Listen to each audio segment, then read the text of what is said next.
makanan yang pada orang penderita gagal ginjal harus diwaspadai. Yang pertama, karena dia hipoalbumin, maka perlu protein.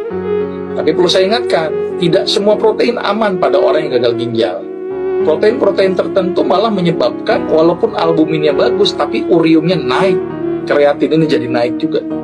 Karena urium itu kan dihasilkan dari pemecahan protein. Maka itu ada beberapa protein yang aman sebenarnya. Protein apa yang aman? Ikan gabus.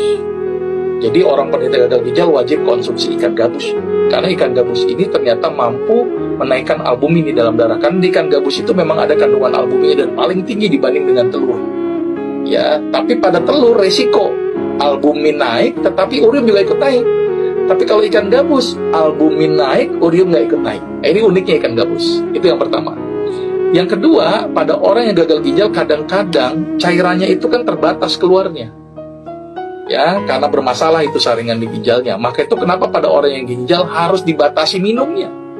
Gak bisa sembarangan minum banyak pada orang yang gagal ginjal. Harus distakar tuh, yang keluar sama yang masuk. Karena kalau yang masuk lebih banyak daripada yang keluar, bengkak. Jadi minum diatur.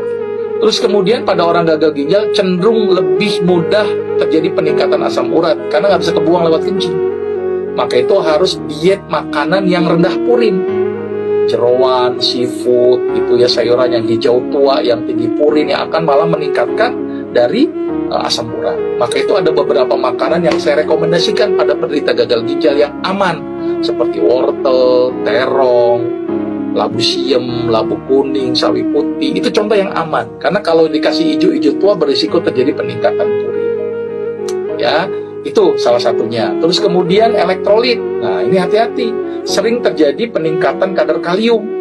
Maka itu hati-hati ini konsumsi buah-buahan yang tinggi kalium. Saya tidak merekomendasikan pisang, alpukat, dan kurma karena berisiko kaliumnya tinggi. Buahnya apa? Apel yang paling bagus. Ya, apel itu sangat secure pada orang penderita penyakit gagal ginjal.